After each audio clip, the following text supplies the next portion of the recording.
A veces, el peligro no tiene cara de delincuente callejero, sino que viste trajes de $3,000. Hoy verás la historia de Diego, un padre soltero que solo quería cenar en paz con su hija, hasta que dos ejecutivos decidieron que estaban por encima de la ley. ¿Qué harías si ves que el dinero intenta comprar el silencio de una mujer inocente? Suscríbete ahora a Rutas Fascinantes y activa la campana, porque el desenlace de esta historia te enseñará que el verdadero poder no está en la billetera. Y dime en los comentarios, ¿cuál es tu país y tu bandera? Comenzamos. Papá, deja de mirar el teléfono un segundo y mira hacia la cocina. Creo que Clara está en problemas. La voz de Mía, de 10 años, tenía un tono de urgencia adulta que hizo que Diego bloqueara su celular al instante. Estaban en la trattoria de Luigi, su lugar habitual de los viernes por la noche. Diego, un hombre de 40 años con espalda ancha y manos marcadas por el trabajo duro en la construcción, levantó la vista. Su hija no era de las que se asustaban fácilmente. Era observadora e inteligente, rasgos que había heredado de él. Si Mía decía que algo iba mal, es que iba mal. Diego siguió la mirada de su hija hacia el pasillo estrecho que conectaba el salón principal con la zona de servicio y los baños. Un punto ciego para la mayoría de los clientes distraídos con sus vinos y pastas. Lo que vio hizo que se le tensara la mandíbula. Clara, la camarera de 28 años que siempre les regalaba un postre extra y les preguntaba por la escuela de Mía, estaba acorralada contra la pared de madera falsa. No eran ladrones comunes los que la rodeaban. Eran dos hombres de unos 30 y tantos años, impecables en trajes a medida de corte italiano, zapatos brillantes y relojes que costaban más que el coche de Diego. A simple vista, parecían ejecutivos de éxito cerrando un trato, pero el lenguaje corporal contaba una historia diferente, invasiva, agresiva y depredadora. Uno de ellos, el más alto, tenía una mano apoyada en la pared, justo al lado de la cabeza de Clara, bloqueándole el paso, mientras el otro le hablaba al oído con una sonrisa que helaba la sangre. «Están siendo muy groseros, papá. Mira cómo ella intenta irse y no la dejan», susurró Mía, apretando su vaso de refresco. Clara tenía los ojos llorosos y sostenía una bandeja vacía contra su pecho como si fuera un escudo medieval. Negaba con la cabeza repetidamente, su boca articulando un no en silencioso pero desesperado. Diego conocía a esos tipos. En su trabajo como capataz de obra, había lidiado con arquitectos y promotores inmobiliarios que creían que el mundo era su patio de recreo y que las personas de servicio eran simples accesorios desechables. Estos dos emanaban esa misma arrogancia tóxica, esa certeza de impunidad que da el dinero viejo y los contactos poderosos. Diego suspiró, sintiendo el peso del cansancio de la semana en sus hombros. Solo quería terminar su lasaña, llevar a Mía a casa a ver una película y dormir 10 horas. Involucrarse en peleas ajenas era un riesgo que un padre soltero no debía correr. Pero entonces vio cómo el segundo hombre, el de cabello engominado, agarraba suavemente pero con firmeza el brazo de Clara. No fue un golpe, fue un gesto de posesión, un recordatorio físico de quién tenía el control. Clara se encogió, visiblemente aterrorizada. Ese gesto cruzó la línea roja de Diego. Podía tolerar la grosería, pero no la intimidación física. Miró a Mía y vio que ella lo observaba, esperando ver qué clase de hombre era su padre. «Mía, escúchame bien», dijo Diego con voz tranquila, limpiándose la boca con la servilleta y dejándola sobre la mesa con deliberada lentitud. «Quédate aquí terminando tu cena. Ponte los auriculares y mira ese video de gatitos que te gusta. Papá va a ir a saludar a unos conocidos. No te quites los auriculares hasta que yo vuelva. ¿Entendido?» Mía asintió, entendiendo el código. Sabía que su papá había sido soldado antes de construir edificios, aunque él rara vez hablaba de eso. Se puso los cascos, pero Diego sabía que no apartaría la vista. Él se levantó. Con su 1,85 m y sus botas de trabajo, Diego era una figura imponente, aunque su camisa de franela a cuadros contrastaba con el lujo de los agresores. Caminó hacia el pasillo con pasos pesados, haciendo ruido a propósito para anunciar su llegada. No quería sorprenderlos, quería que supieran que tenían audiencia. Al llegar a 3 metros de distancia, se detuvo y cruzó sus brazos musculosos sobre el pecho. ¿Todo bien por aquí, Clara? Parece que se te ha caído algo, o que estos caballeros se han perdido buscando el baño de damas, dijo Diego con un tono sarcástico y rasposo. Los dos hombres se giraron al unísono, molestos por la interrupción de un obrero. Clara aprovechó la distracción para dar un paso al costado, intentando zafarse. Pero el hombre alto no retiró el brazo de la pared. El hombre del traje gris, el que había estado susurrando, miró a Diego con una mezcla de diversión y desprecio. Tenía unos 38 años, cara de niño rico y una mirada vacía. ¿Y tú quién eres? ¿El conserje?, soltó con una risa burlona, mirando las botas manchadas de cemento de Diego. Vuelve a tu mesa, amigo. Esto es una conversación privada entre gente importante. No querrás que llame a tu jefe y te quedes sin trabajo el lunes, ¿verdad? El otro hombre, más robusto y con aspecto de haber pasado horas en el gimnasio, se rió y se giró completamente para encarar a Diego, hinchando el pecho para intimidarlo. Diego ni parpadeó ante la amenaza. Mantuvo la calma, esa calma peligrosa que precede a la tormenta. «Clara», dijo Diego ignorando al ejecutivo, mirándola directamente a los ojos, «estos hombres te están molestando. Solo di sí o no». Clara temblaba. «Diego, por favor, vuelve a tu mesa. Son socios del dueño. Dicen que si no salgo con ellos van a hacer que me despidan y que nadie más me contrate en la ciudad. Tienen mucho poder». La voz de la chica se quebró. Ahí estaba. Chantaje sexual clásico disfrazado de poder corporativo. La sangre de Diego hirvió, pero su rostro se mantuvo impasible como una máscara de piedra. «Ya la oíste, Cenicienta», intervino el hombre robusto del gimnasio, dando un paso agresivo hacia Diego y picándole el pecho con un dedo índice bien cuidado. «Ella sabe lo que le conviene, y tú también deberías saberlo. No tienes idea de con quién te estás metiendo. Mi apellido está en la mitad de los edificios que probablemente ayudas a limpiar. Así que date la vuelta, agacha la cabeza y vete antes de que decida usar tu cara para limpiar mis zapatos italianos». La agresión física, aunque leve, el dedo en el pecho, fue el error táctico que Diego estaba esperando. Diego miró el dedo que lo tocaba, luego subió la mirada a los ojos del agresor y sonrió. No fue una sonrisa amable, fue la sonrisa de un lobo que acaba de ver a una oveja entrar voluntariamente en su cueva. «Te voy a dar una lección gratis de construcción, muchacho», dijo Diego en voz muy baja, casi un susurro. «Nunca golpees un muro de carga si no sabes lo que sostiene el techo». Antes de que el hombre pudiera procesar la frase, Diego movió su mano izquierda con la velocidad de una cobra.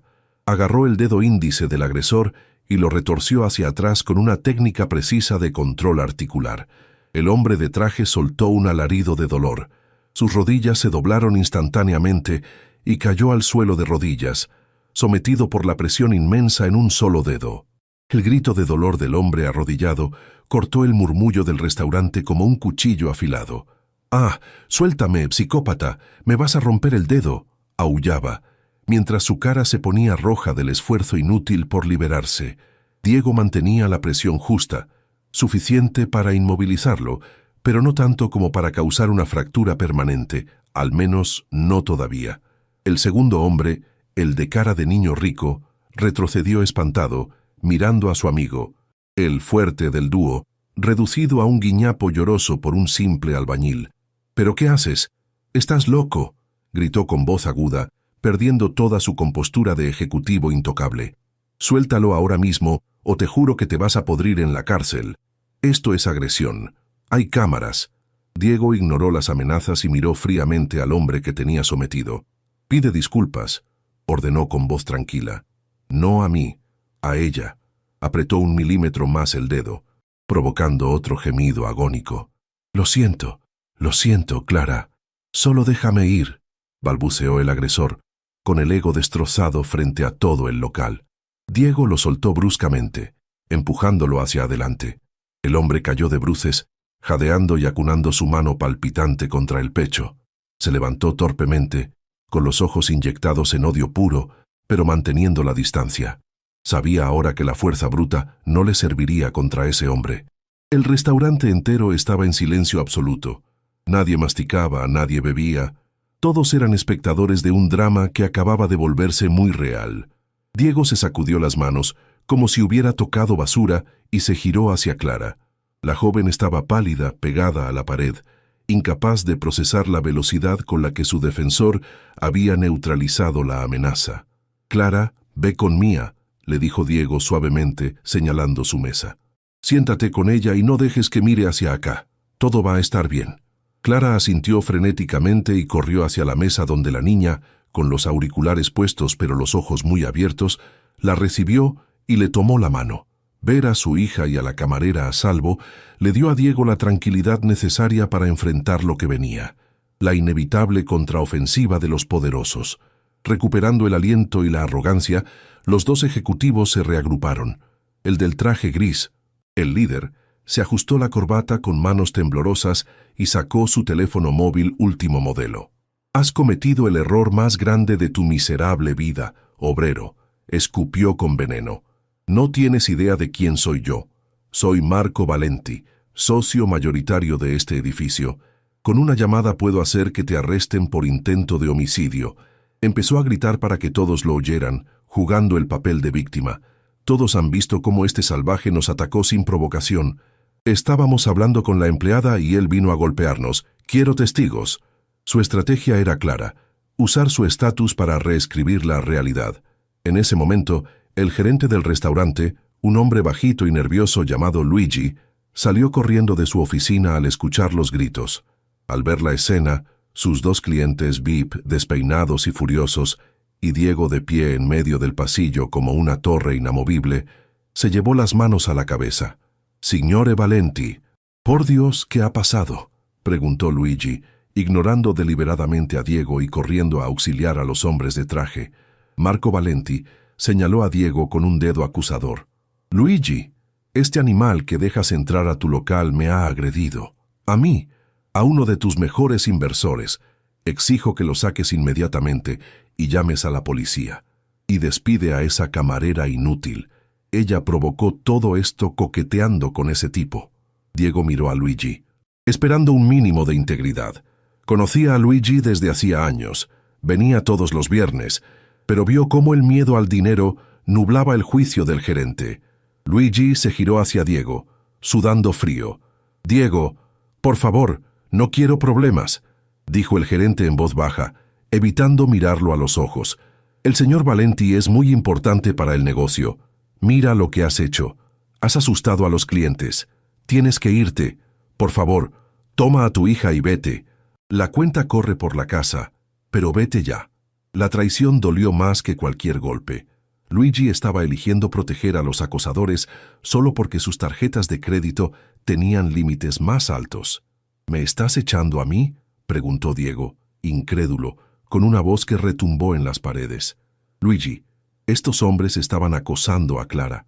La tenían acorralada, la estaban chantajeando. ¿Y tú me echas a mí por defender a tu empleada?». Luigi se encogió de hombros, desesperado. «Diego, no es mi asunto. No vi nada. Solo veo a un cliente agredido. No me obligues a llamar a seguridad. Vete, por el bien de tu hija». Marco Valenti soltó una risita triunfal detrás del gerente. «Ya lo oíste, perdedor. El dueño ha hablado. Fuera de aquí. Y llévate a esa camarera contigo, porque está despedida. Nadie le dice que no a Marco Valenti y conserva su empleo». Diego apretó los puños. La injusticia del sistema estaba cayendo sobre él con todo su peso. Podía irse, agachar la cabeza y salvarse de una demanda, pero eso significaría dejar que esos depredadores ganaran. Significaría enseñar a Mía que el dinero justifica el abuso. Miró a los ojos de Valenti y vio el vacío moral absoluto. «No me voy a ir», dijo Diego firmemente. «Y Clara tampoco. Si quieres llamar a la policía, llámala. Tengo muchas ganas de contarles cómo dos hombres de 30 años acosan a una chica y luego lloran cuando alguien de su tamaño los enfrenta». Valenti, furioso porque su táctica de intimidación no funcionaba, decidió cruzar la última línea. Dio un paso adelante, sintiéndose seguro detrás del gerente, y miró hacia la mesa donde estaba Mía. «Qué lástima por la niña», dijo con una sonrisa cruel. «Es linda.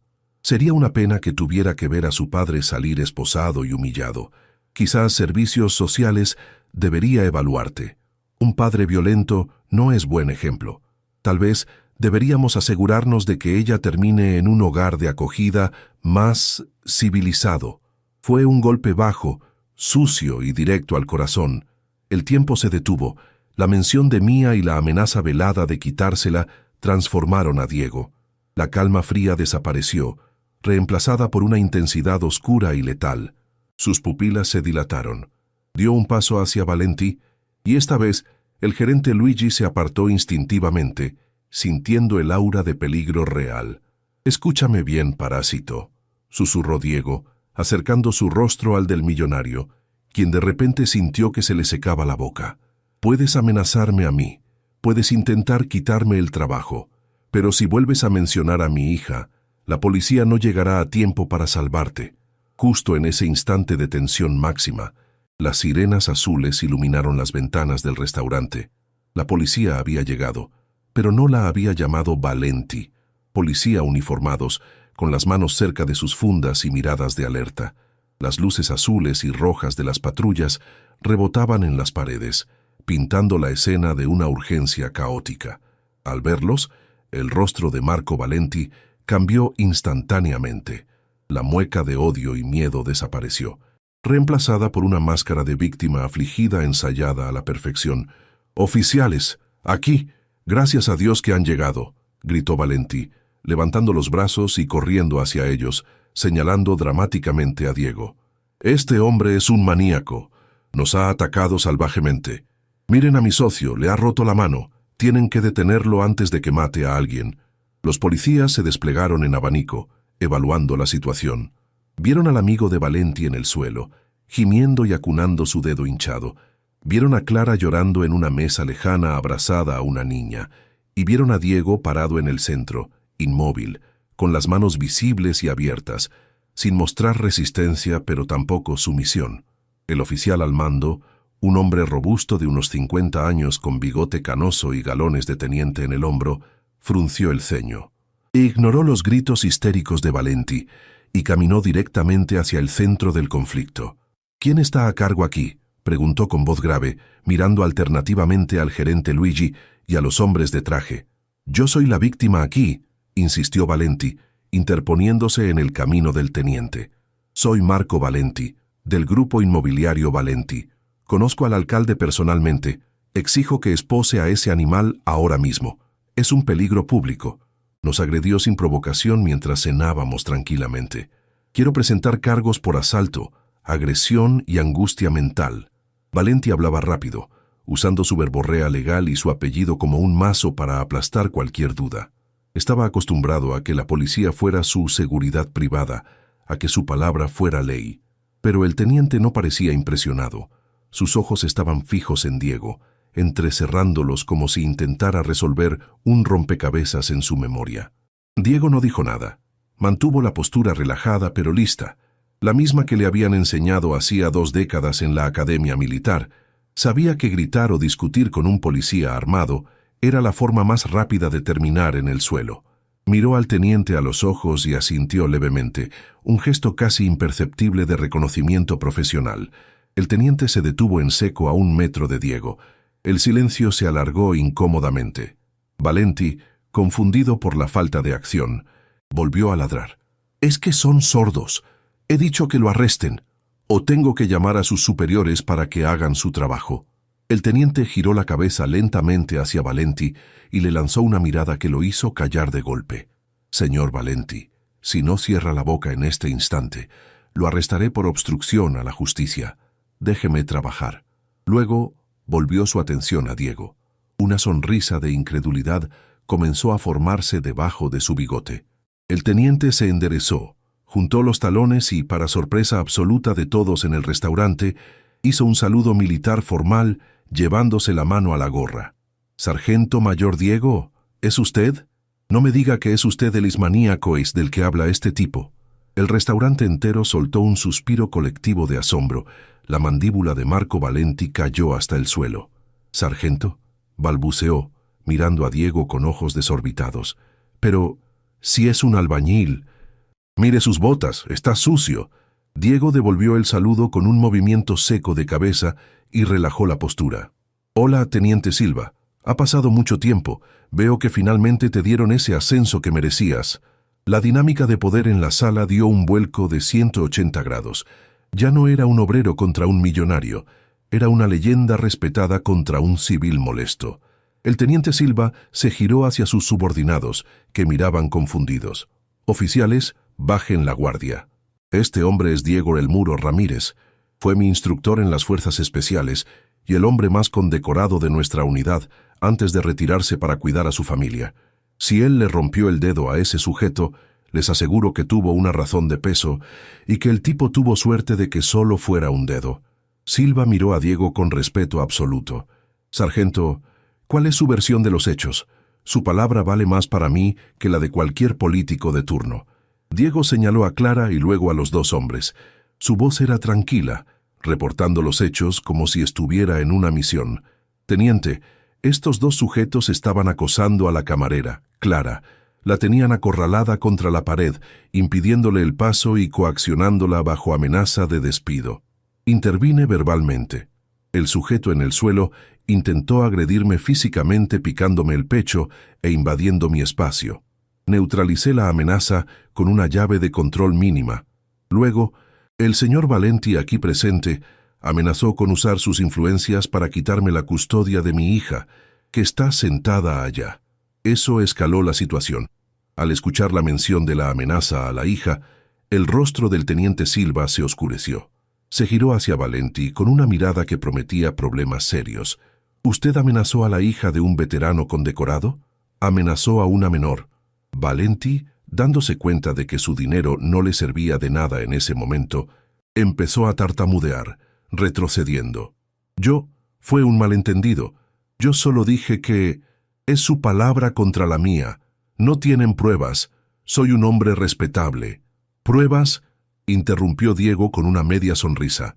Se giró hacia Luigi, el gerente que estaba intentando hacerse invisible detrás de la barra. Luigi, este local tiene cámaras de seguridad de alta definición que instalaste el mes pasado. Apuntan directamente al pasillo de la cocina. Quiero que le muestres al teniente las grabaciones de los últimos 10 minutos. Ahora mismo.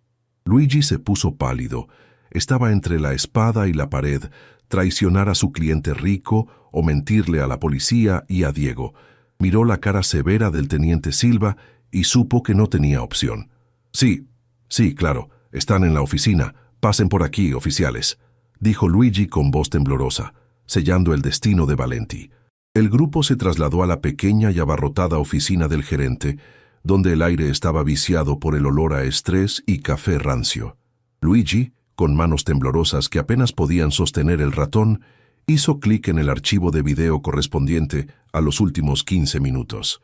En la pantalla del monitor, la verdad se reveló en alta definición, despojada de cualquier mentira o manipulación verbal. Todos observaron en silencio sepulcral cómo la grabación mostraba claramente a Marco Valenti y a su socio acorralando a Clara de manera depredadora, bloqueando su salida física y tocándola sin su consentimiento. El video capturó perfectamente el momento en que el socio de Valenti agarró el brazo de la chica y cómo ella se encogía de miedo, una prueba irrefutable de coacción. Pero lo más satisfactorio para el teniente Silva fue ver la intervención de Diego. Tranquila, medida y puramente defensiva. Se vio cómo el agresor iniciaba el contacto físico empujando a Diego y cómo este último simplemente neutralizaba la amenaza con una técnica limpia, sin lanzar ni un solo golpe innecesario. La arrogancia de Valenti se desmoronó al instante. Su narrativa de víctima había sido destruida por la tecnología que él mismo había exigido instalar en el edificio para controlar a la chusma. El teniente Silva se apartó del monitor con una expresión de disgusto profundo, girándose lentamente hacia los dos hombres de traje que ahora parecían mucho más pequeños dentro de su ropa cara. «Bueno, señor Valenti», dijo Silva con un tono de voz gélido y profesional, «parece que su definición de ataque salvaje difiere bastante del Código Penal. Lo que acabo de ver es acoso sexual, coacción, agresión física y falsa denuncia de un delito. Y teniendo en cuenta que intentó usar su influencia para intimidar a un testigo y amenazó a una menor de edad, creo que esta noche dormirá en una celda mucho menos cómoda que su ático». Hizo una señal a sus oficiales, quienes sacaron las esposas metálicas con un chasquido que resonó como una sentencia. El socio de Valenti, aún con la mano dolorida, fue el primero en ser esposado, gimiendo de dolor. Cuando el metal frío apretó sus muñecas, Valenti intentó retroceder, chocando contra un archivador, balbuceando excusas incoherentes sobre malentendidos y contextos, pero la realidad de la ley, aplicada por un hombre íntegro como Silva, era una fuerza imparable que su dinero no podía frenar en ese momento. En un último y desesperado intento por salvarse, Marco Valenti cometió el error definitivo, uno nacido de la costumbre de creer que todo y todos tienen un precio. Mientras el oficial le colocaba las esposas, Valenti se inclinó hacia el teniente Silva y susurró frenéticamente: «Teniente, escuche, podemos arreglar esto. No hace falta manchar expedientes. Tengo amigos en la alcaldía. Puedo asegurarle un ascenso o quizás una donación generosa para el fondo de la policía. Estamos hablando de 5 cifras, en efectivo, mañana mismo». La cara de Silva se endureció como el granito. Agarró a Valenti por la solapa de su traje italiano y lo acercó hasta que sus narices casi se tocaron. «Añada intento de soborno a un oficial de la ley a la lista de cargos», rugió Silva, lo suficientemente alto para que las cámaras corporales de sus agentes lo registraran todo. «Mi honor no está en venta, y mucho menos para ser comprado por un cobarde que acosa mujeres. Llévenselos de aquí antes de que pierda mi profesionalismo por completo». La salida del restaurante fue el paseo de la vergüenza definitivo. Los 2 ejecutivos, que minutos antes se pavoneaban como dueños del mundo, ahora caminaban cabizbajos, esposados y escoltados por la policía, pasando frente a las mesas de los clientes que habían sido testigos de su prepotencia. El restaurante, que había estado en un silencio tenso, estalló en murmullos y algunos aplausos espontáneos cuando los agresores cruzaron la puerta hacia las patrullas. Alguien gritó: «Eso es, llévense a la basura», mientras otros sacaban sus teléfonos para grabar el momento, asegurándose de que la humillación fuera pública y viral. Diego se quedó en la puerta de la oficina, observando la escena sin satisfacción sádica, sino con la tranquilidad del deber cumplido. No sonreía, simplemente asintió hacia el teniente Silva, agradeciendo silenciosamente que la justicia hubiera prevalecido, sabiendo que en el mundo real esto no siempre ocurría tan rápido ni tan claramente. Con los delincuentes fuera del local, Diego se volvió hacia Luigi, el gerente, que seguía temblando en su silla, mirando al suelo, incapaz de sostener la mirada del hombre al que había intentado echar. El silencio entre ellos era pesado, cargado de decepción. «Luigi», dijo Diego con voz grave, rompiendo la tensión, «vengo a este lugar desde hace 5 años. Traigo a mi hija aquí porque pensaba que era un ambiente familiar y seguro. Hoy me has demostrado que para ti, la seguridad de una mujer y la lealtad a tus clientes honestos valen menos que la propina de un idiota con traje». Luigi intentó hablar, balbucear una disculpa, pero Diego levantó una mano para detenerlo. «No te molestes. La cuenta de hoy la pagará la casa, como dijiste, pero será la última. No volveré a pisar este lugar, y me aseguraré de que mis amigos tampoco lo hagan. Un hombre sin columna vertebral no merece mi dinero». Diego se dio la vuelta y salió de la oficina, dejando a Luigi hundido en la miseria de su propia cobardía. En el salón principal, Clara seguía junto a la mesa de Diego, todavía temblando por la adrenalina pero con una expresión de alivio inmenso en el rostro. Al ver a Diego acercarse, no pudo contenerse más y corrió a abrazarlo, ignorando las manchas de cemento en su ropa. «Gracias, gracias, gracias», sollozaba la joven contra el pecho del albañil. «Pensé que nadie me ayudaría. Pensé que iba a perder mi trabajo o algo peor. Nadie nunca me había defendido así». Diego le dio unas palmaditas torpes pero paternales en la espalda, incómodo con la efusividad, pero conmovido por su gratitud. «No tienes nada que agradecer, Clara. Hiciste lo correcto al no ceder. Eres valiente. Ahora ve a casa. Descansa y busca otro empleo. Eres demasiado buena para trabajar para alguien que no te protege. Si necesitas referencias, el teniente Silva seguramente estará encantado de dártelas». Diego se separó suavemente de Clara y se dirigió a lo único que realmente le importaba, su mesa. Mía estaba allí, con los auriculares puestos, pero Diego sabía perfectamente que no había escuchado ni una sola canción y que no había visto ningún video de gatitos. Sus ojos oscuros, inteligentes y perceptivos, lo siguieron mientras se sentaba. Mía se quitó los auriculares lentamente y miró a su padre con una mezcla de curiosidad y un orgullo nuevo, brillante. «¿Estás bien, papá?», preguntó, escaneando sus manos y su cara en busca de heridas. «Vi cómo ese policía te saludó. Dijo que eras un sargento y que eras una leyenda». La niña no parecía asustada por la violencia que había presenciado. Al contrario, parecía que una pieza del rompecabezas de quién era su padre acababa de encajar en su lugar, dándole sentido a la fuerza tranquila y la disciplina que siempre había sentido en casa. Diego suspiró, tomando un trago largo de su agua, que ya estaba caliente. Sabía que no podía seguir ocultando esa parte de su vida a su hija, que ya era lo suficientemente mayor para entender. Le tomó la mano a Mía por encima de la mesa. «Cariño, antes de que tú nacieras, papá tenía un trabajo diferente, un trabajo donde tenía que proteger a la gente de hombres malos, igual que hoy.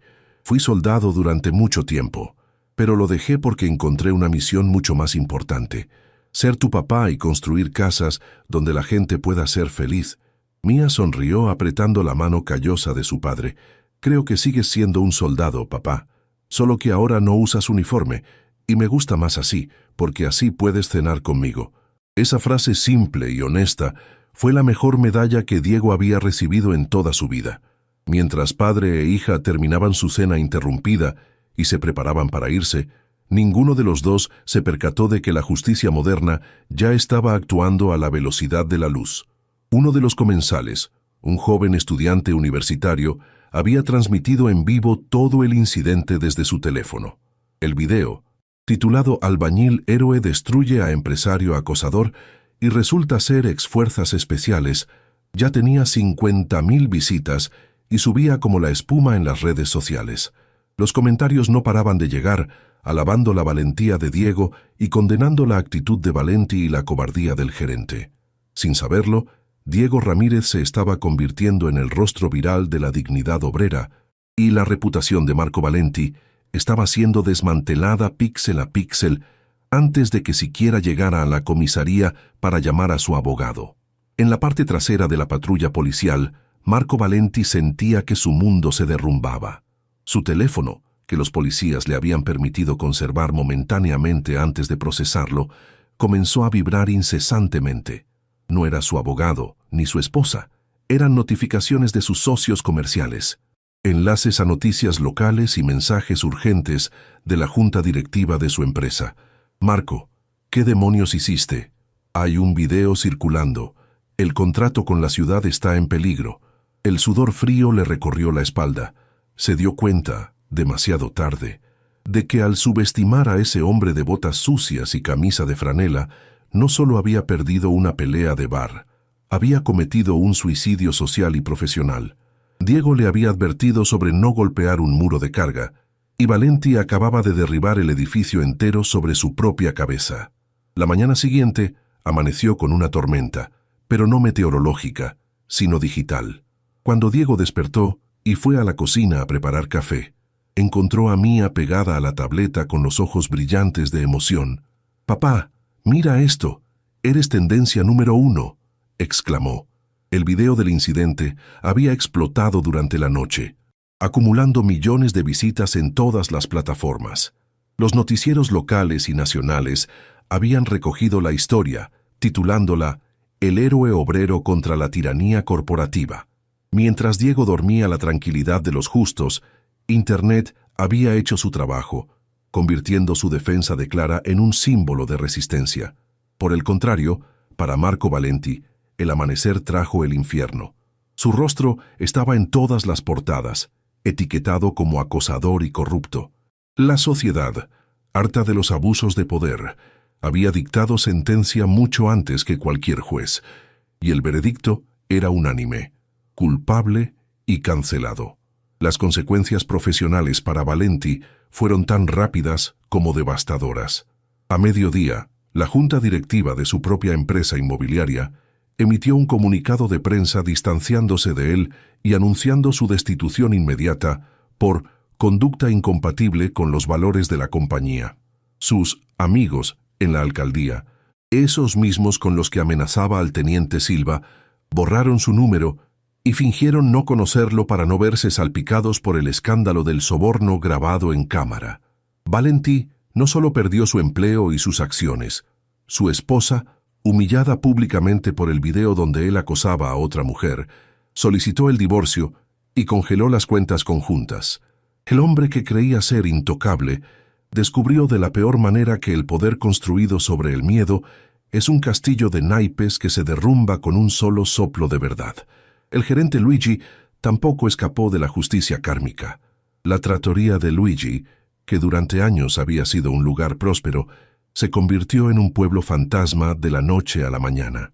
Los clientes habituales, indignados por su cobardía y su falta de protección hacia Clara, organizaron un boicot masivo. Las reseñas en línea se llenaron de una sola estrella, con comentarios que decían: «La comida puede ser buena, pero la moral del dueño está podrida». En menos de 2 meses, incapaz de pagar el alquiler sin clientes y con la reputación destruida, Luigi tuvo que cerrar las puertas definitivamente. Se le vio por última vez poniendo el cartel de «Se vende», una lección tardía de que la lealtad al dinero sucio siempre termina pasando una factura impagable. Para Clara, el despido injusto fue, paradójicamente, lo mejor que le pudo haber pasado. La exposición del video atrajo la atención de una prestigiosa fundación educativa que apoyaba a mujeres trabajadoras. Impresionados por su integridad al no ceder ante el acoso, le ofrecieron una beca completa para terminar sus estudios universitarios, algo que ella había pospuesto por falta de dinero. Además, el dueño de una cadena de restaurantes éticos la contactó personalmente para ofrecerle un trabajo de medio tiempo con un sueldo digno y un ambiente seguro mientras estudiaba. Clara pasó de ser una víctima acorralada a una mujer empoderada con un futuro brillante, demostrando que cuando una puerta se cierra violentamente, a veces se abre un ventanal lleno de luz. Diego intentó seguir con su vida normal, rechazando entrevistas y ofertas para aparecer en programas de televisión sensacionalistas. «Solo hice lo que cualquier hombre decente debería hacer», repetía a quien le preguntaba. Sin embargo, su jefe en la constructora, un hombre que valoraba el carácter por encima de todo, lo llamó a su oficina, no para despedirlo por la mala publicidad, como temía Diego, sino para ascenderlo. «Necesito líderes que sepan proteger a su equipo y que no se dobleguen ante la presión. Diego, eso es exactamente lo que demostraste ser», le dijo. Diego fue nombrado jefe de seguridad y operaciones de la empresa, un puesto que duplicaba su salario y le permitía dejar el trabajo físico pesado que ya empezaba a pasar factura a su cuerpo, asegurando así el futuro universitario de Mia. 6 meses después, el destino, que tiene un sentido del humor irónico, orquestó un último encuentro. Diego caminaba con Mia por el parque central de la ciudad un domingo por la tarde. Vieron a un grupo de personas con chalecos naranjas brillantes realizando servicio comunitario, recogiendo basura y limpiando grafitis bajo el sol abrasador. Entre ellos, sudoroso, con la piel quemada y visiblemente más delgado y demacrado, estaba Marco Valenti. Había evitado la cárcel gracias a un acuerdo legal costoso que lo dejó en bancarrota, pero no pudo evitar la condena de servicio público. El hombre que una vez amenazó con usar la cara de Diego para limpiar sus zapatos, ahora limpiaba los desechos de otros con sus propias manos manicuradas. Mia reconoció al hombre y apretó la mano de su padre. «¿Ese es él, papá?», susurró. Diego se detuvo un momento y observó. Valenti levantó la vista y sus ojos se encontraron con los de Diego. No hubo odio en la mirada del exmillonario, solo una profunda vergüenza y resignación. Bajó la cabeza rápidamente y siguió barriendo. «Sí, hija, es él», respondió Diego con calma, sin rastro de burla. «Míralo bien, Mia. No para burlarte, sino para aprender. La vida es una rueda gigante. A veces estás arriba, a veces estás abajo. Lo único que evita que te marees y te caigas es ser una buena persona, sin importar en qué parte de la rueda estés». Esa tarde, se reunieron con Clara en una cafetería para celebrar sus primeras notas de honor en la universidad. La conexión entre los tres se había transformado en una amistad familiar. Clara consideraba a Diego como el hermano mayor que nunca tuvo y a Mía como una sobrina favorita.